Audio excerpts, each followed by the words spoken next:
Good evening and welcome to Callum Cymru for session number 3 for English Literature. This afternoon the session will be run by Miss Davies from e-sgol Merthin. The session will last 45 minutes where the teacher will go through the relevant subject content. If you do have any questions, please use the question and answer section and we'll endeavour to answer your questions during the session. The session will be recorded with the recording and any resources uploaded to the e-sgol website in the Callum Cymru area. Okay, over to you, Miss Davis. Oh, thank you, Mrs. Thomas.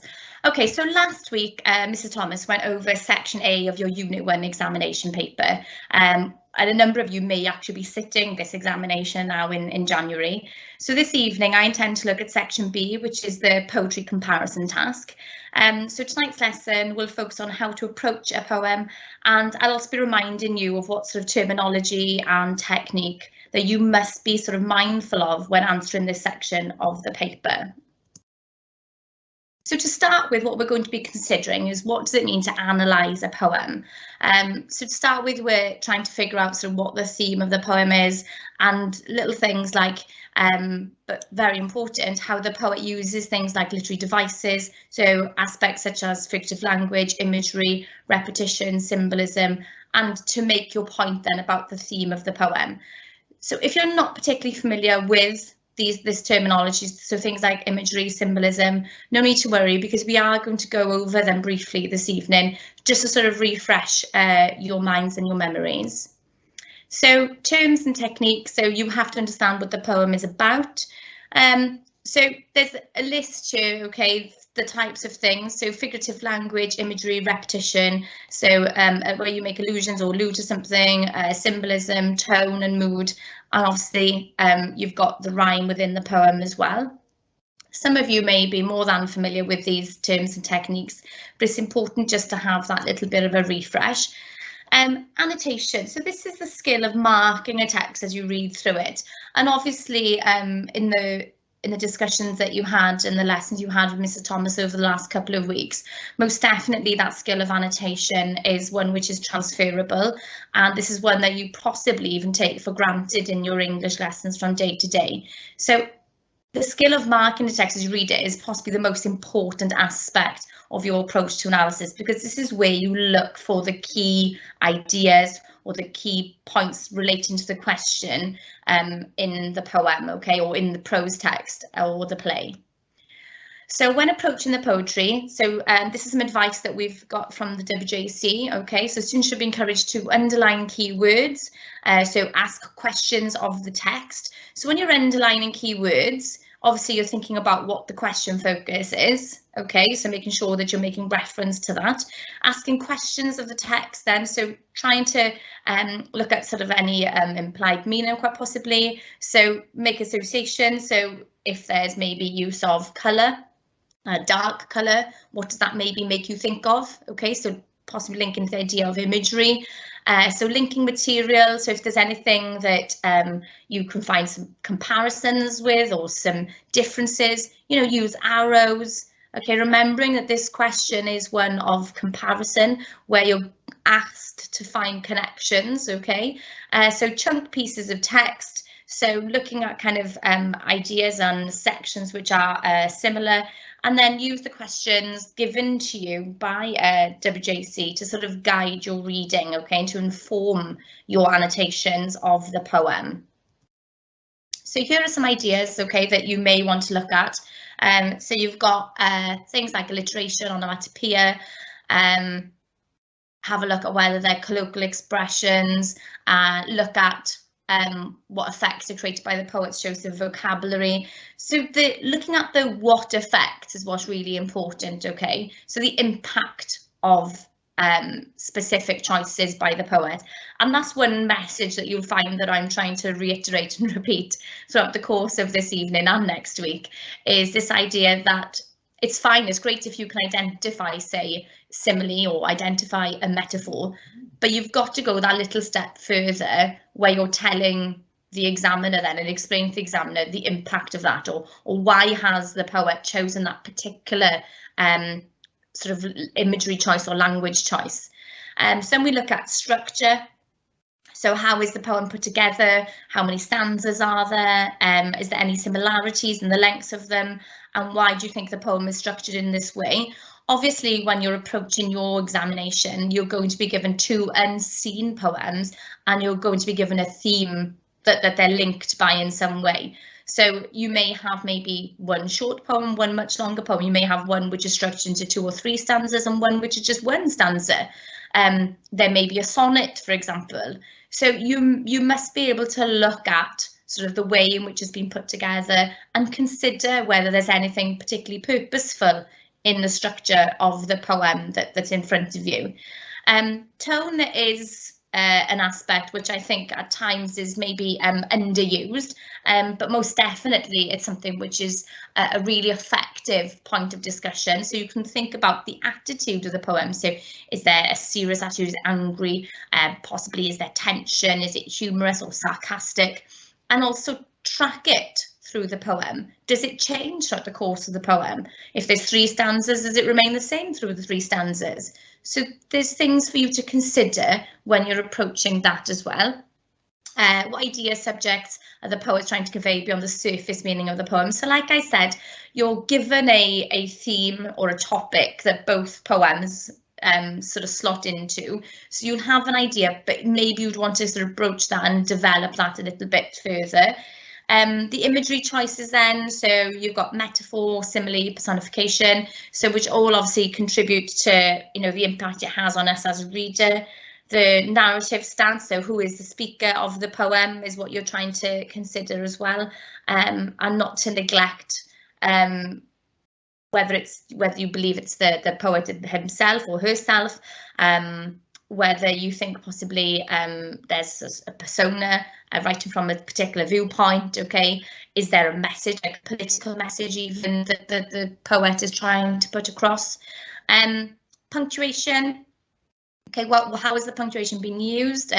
Is there lots of punctuation? Is there lots of short, sharp sentences? So look at the sentence structure, look at the way it's organised, okay? Because often the use of the punctuation is there to bring attention to or bring emphasis to specific words and phrases.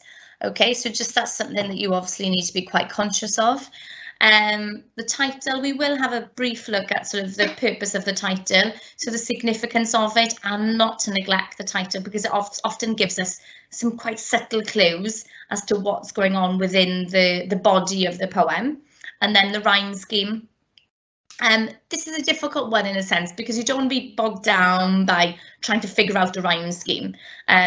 Really, if there's something obvious, like for example, if you're given a sonnet, obviously there's a rhyme scheme which will be quite apparent to you, but don't go spending your time looking for maybe rhymes that sort of aren't there.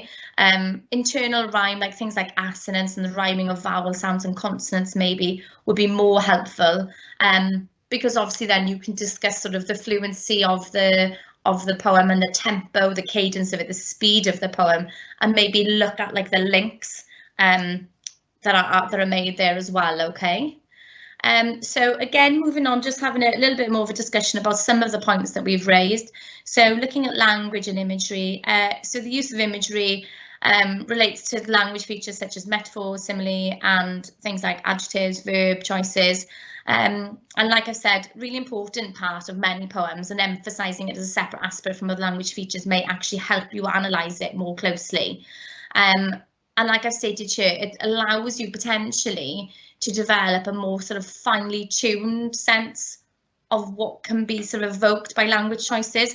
So by evoked here, this idea, what can you gain, like the feelings, maybe the emotions, the ideas that are created and that are sort of pulled out by your language choices. So looking at individual words and phrases a little bit more. And then just to clarify then, so imagery is ideas and feelings that are suggested when particular turns of phrase, figurative language, verbs and adjectives are used. And notice how I've stated there, specially selected verbs and adjectives. And this is how we've got to sort of approach all texts that we're looking at, because the readers, okay, need to be mindful of the fact that the author or the writer, the poet, they have purposefully selected a lot of their phrases and their individual words and their verbs, their adjectives, in order to have a specific impact or effect on us as readers. So don't neglect any sort of powerful verbs or the loaded language that you may find in the poems, okay? So the most important thing, which also applies to any other aspect you comment on, is to link your ideas to effects created for the reader. Okay, so like I was saying, this is something I'm going to be reiterating.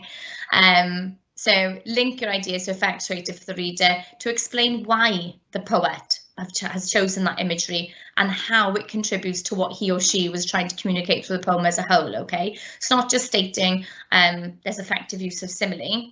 Great, you can identify a simile. What is the purpose of that? Okay, so I've stated here, you won't get marks just for saying the poet uses a simile comparing his friend to a rhinoceros. You must offer a reason the poet used it or comment on the effect it contributes to the poem, like the overall feeling of the poem. Okay, so we need to think about language that creates an image on your mind. Okay, so this is how we're spotting it. How it appeals to your senses. Okay, so the idea of what you can see, hear, smell. Okay, language that directly or indirectly compares one thing to another, and something which maybe contributes to the atmosphere, especially in sort of descriptive settings as well. Okay, so the mood and atmosphere.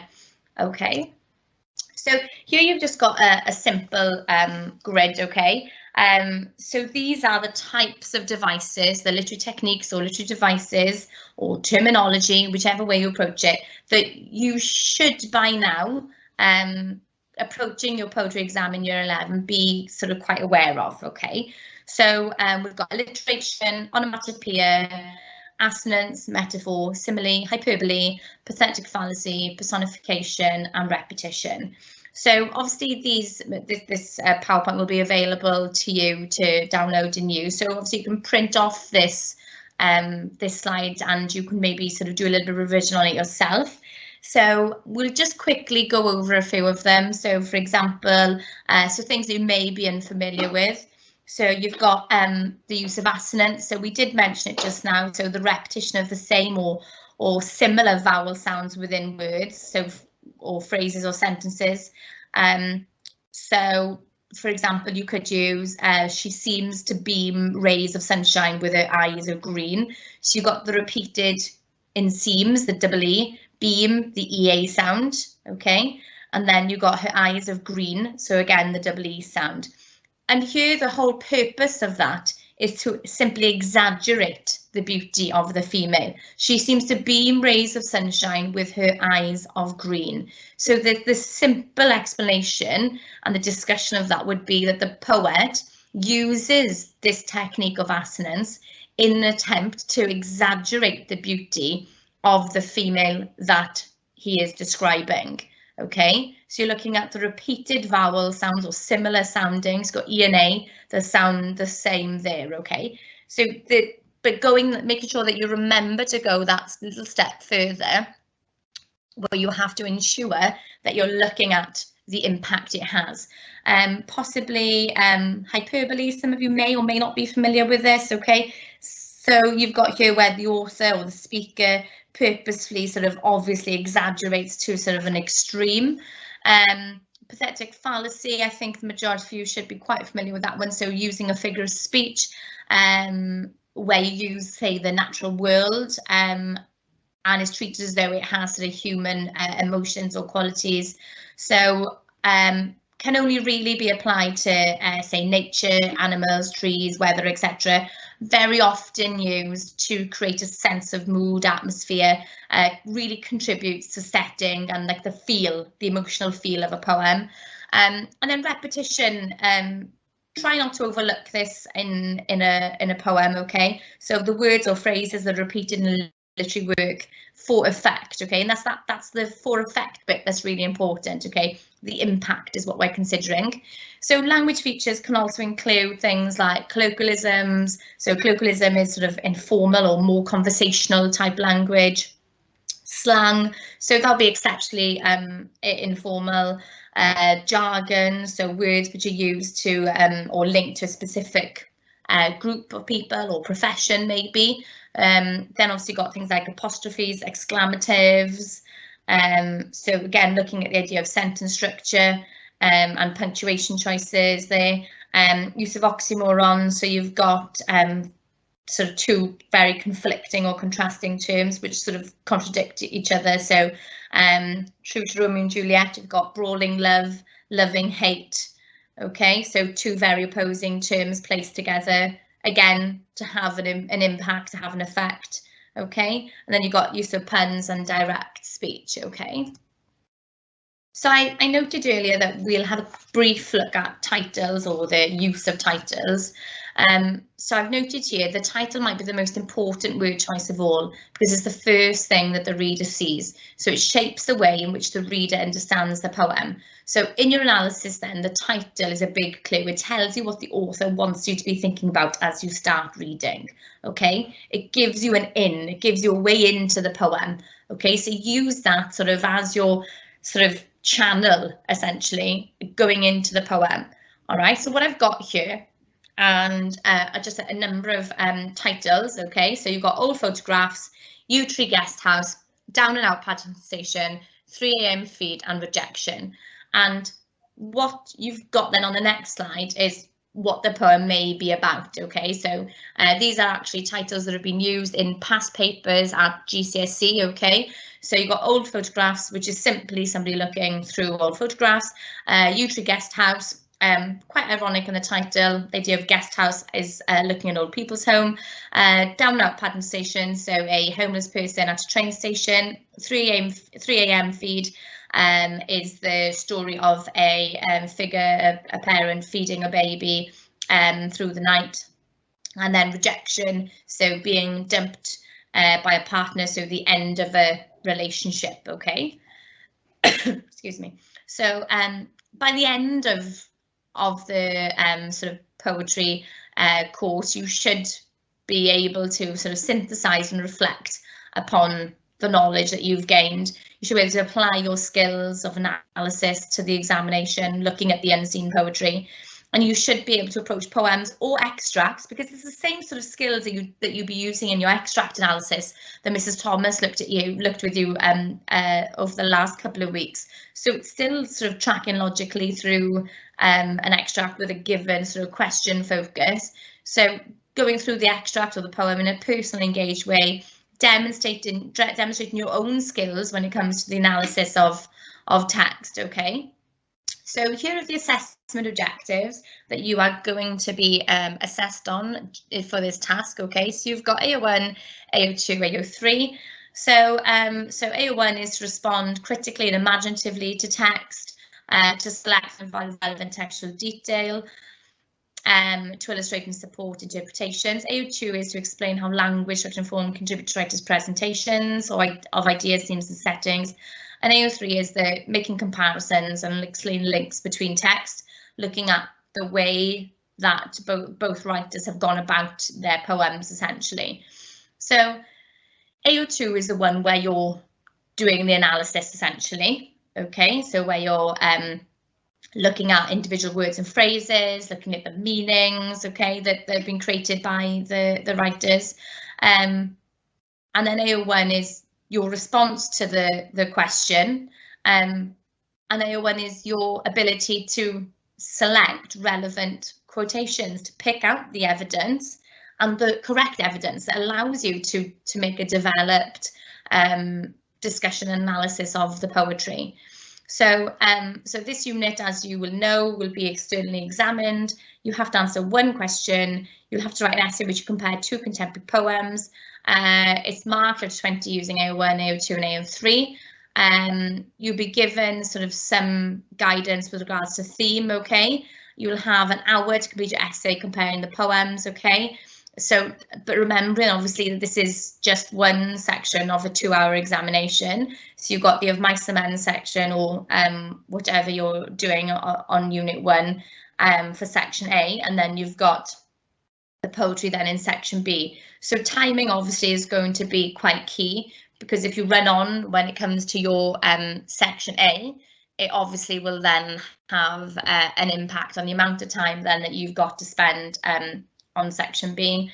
If you look at the the way that the grades are split in that little grid at the bottom, you can see that AO1 and AO2 is split with 5 marks each out of 20, and AO3, which is the comparison section, is essentially, it's meant to be worth 10, but in practice, the examiners will kind of give a whole mark, an overall mark, based on the appropriate coverage of each, okay?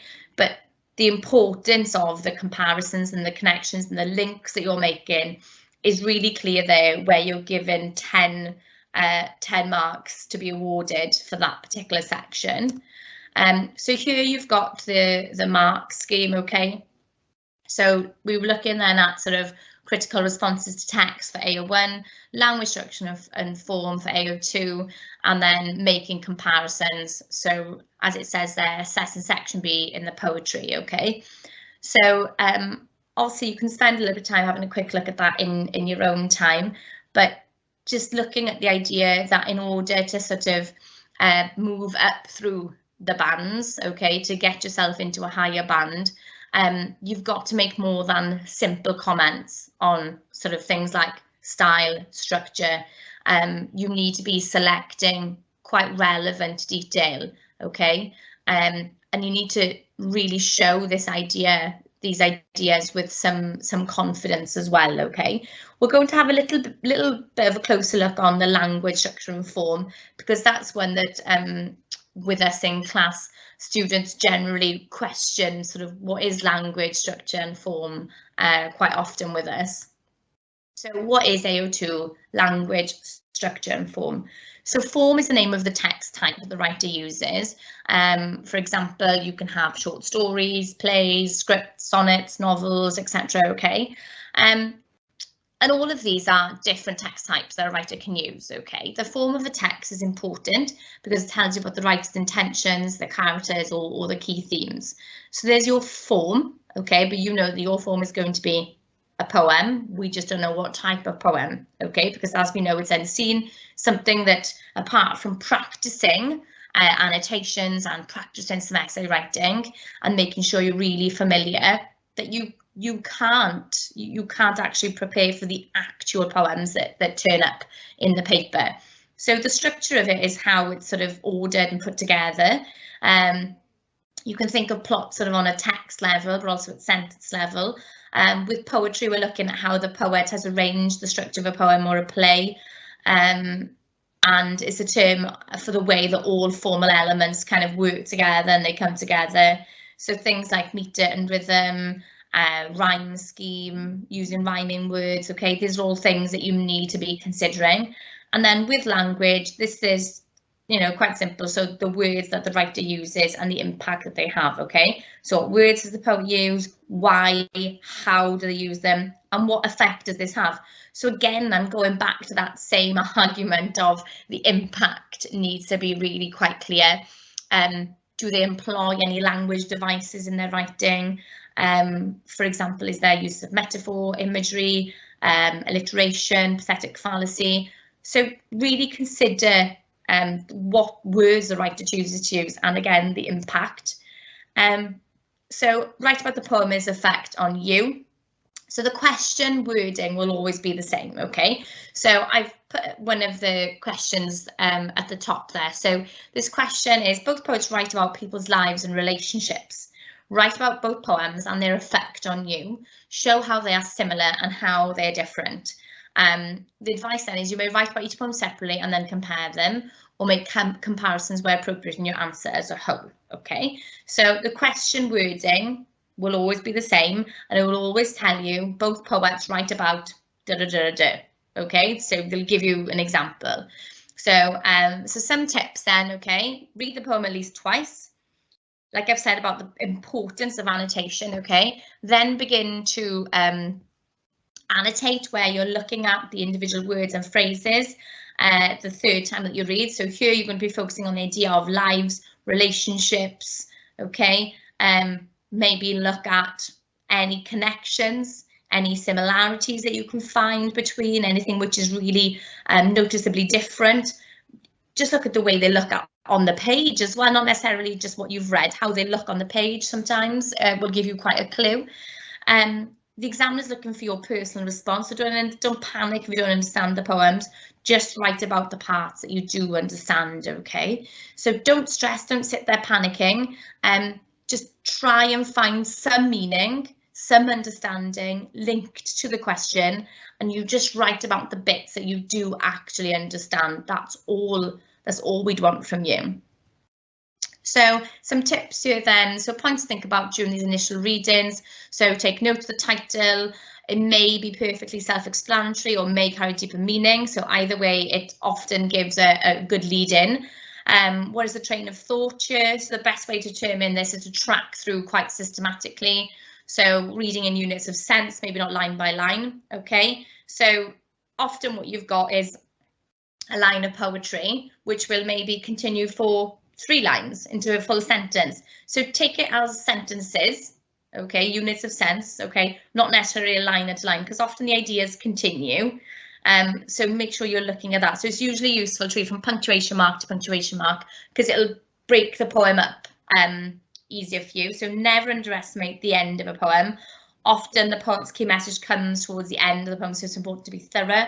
Do you think that there's a specific voice? Excuse me, if so, whose voice?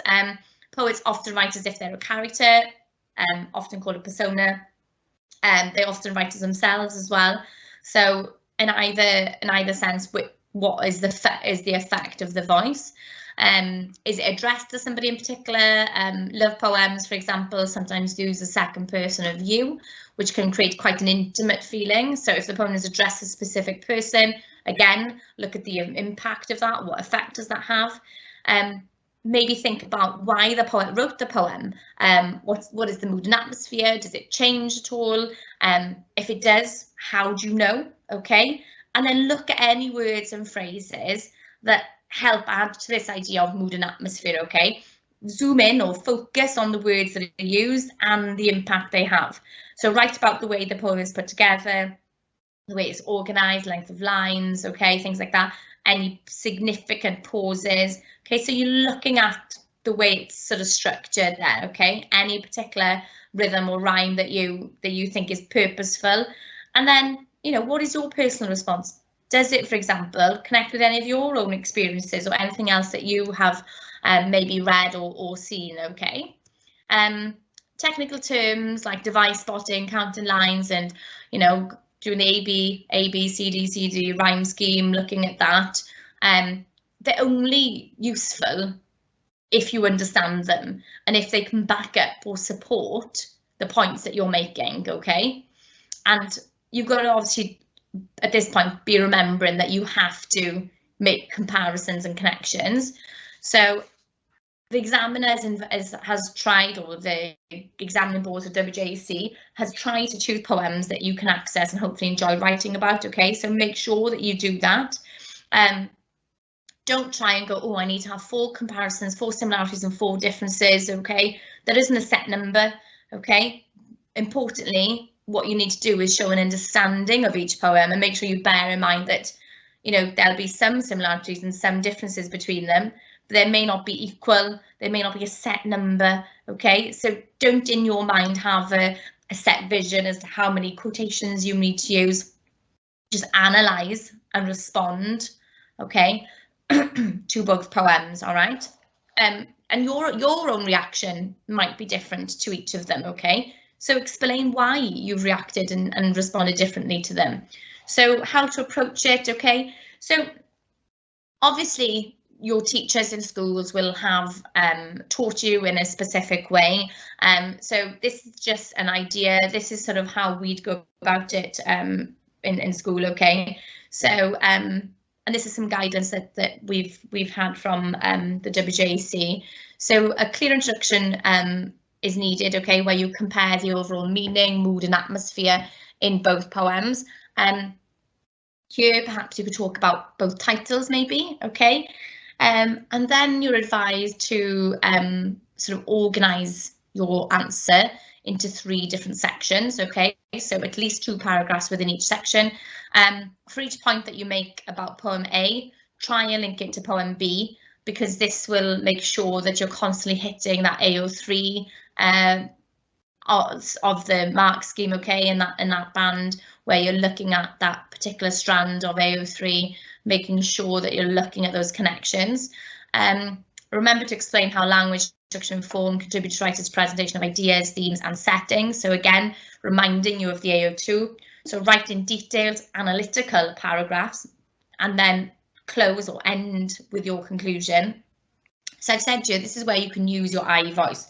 I shouldn't be coming into your essay until right at the end, okay, where you look at the effect each poem has had on you and what you think each poet was trying to achieve. So what was their purpose? Did they have an agenda, or what were their intentions when they were putting this together? So what I've got on screen there for you are some connectives which would possibly help you when it comes to your comparisons, okay, and making connections between texts.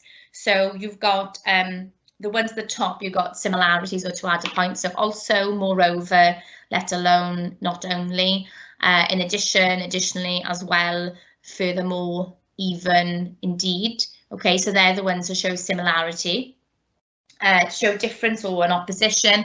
However, in contrast, by contrast, yet, whereas, instead, but, nevertheless, though, alternatively, anyway, on the contrary, rather, in spite of this, on the other hand, in fact, even so, differs from, in other respects, elsewhere, in that respect. Okay, so they're the ones that show some sort of opposition. And then to reinforce the point, besides, anyway, after all, moreover. So you should have these connectives sort of at your fingertips when it comes to this essay. Okay, you've got to make sure that you're trying to include these so you are able to make quite seamless connections and quite seamless links between both texts, be it a similarity or a difference. Okay, so the focus is to compare and to contrast. So to compare means to find things which are similar, and to contrast means to show the differences, okay, things which are in opposition, essentially.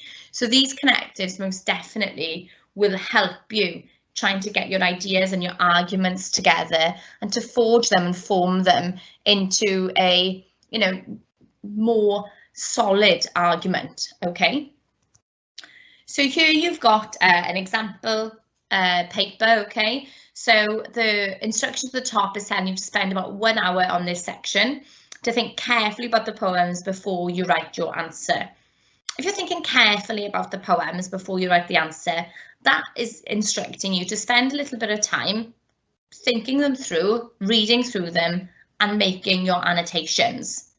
Okay, that's what the guidance is here. Okay, so you've got 1 hour for this section. Hopefully, if your timing has gone okay for your section A part, where you've looked at your novels. So I would suggest that you would need to spend a good 10 minutes or so reading through, annotating, and getting some idea of what is similar and what is different about your poems. Okay, so this is a question that we had up earlier. So you're writing about people's, so both poems write about people's lives and relationships. So they're asking you to write about both poems and their effect on you, and then asking you to show how they're similar and how they're different. And the guidance also states you may write about each poem separately and then compare them, or make comparisons where appropriate in your answer as a whole. Again, just to reiterate, although I have suggested that you go through them side by side, make comparisons as you go through them. Obviously, some of you may have been taught to look at one poem, then the second separately, and then compare them at the end. The only reason that I suggest you going through them side by side is because of the timing factor.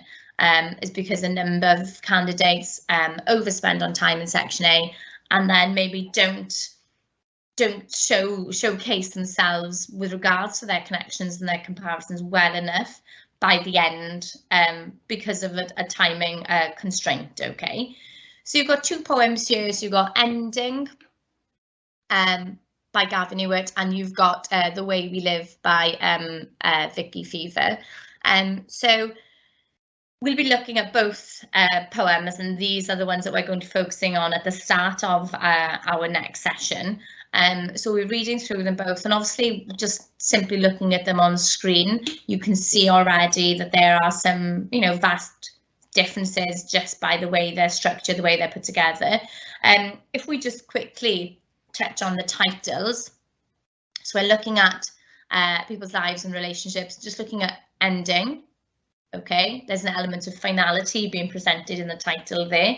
Okay, and we get a sense that something is finishing, that something's coming to a close, and it's quite blunt, isn't it? It's quite a sharp statement, ending. There's no development there. Okay, and then you've got the second one by Vicky Fever. So the way we live. Even the choice of we in the title there gives a sense of togetherness, a sense of unity. It's not the way we lived in past tense, okay? It's the way we live in present tense, okay? So almost as though this is something that continues, okay? So these are the things, or the approach that you'd want to be taking when it comes to approaching your poetry analysis on the day of your exam. So, like I explained, next time what we will be doing is we'll be reading through both poems together, and then we'll be starting to analyse them, and we'll look at the types of points that you could have come up with, putting together some sort of comparisons and connections between each text.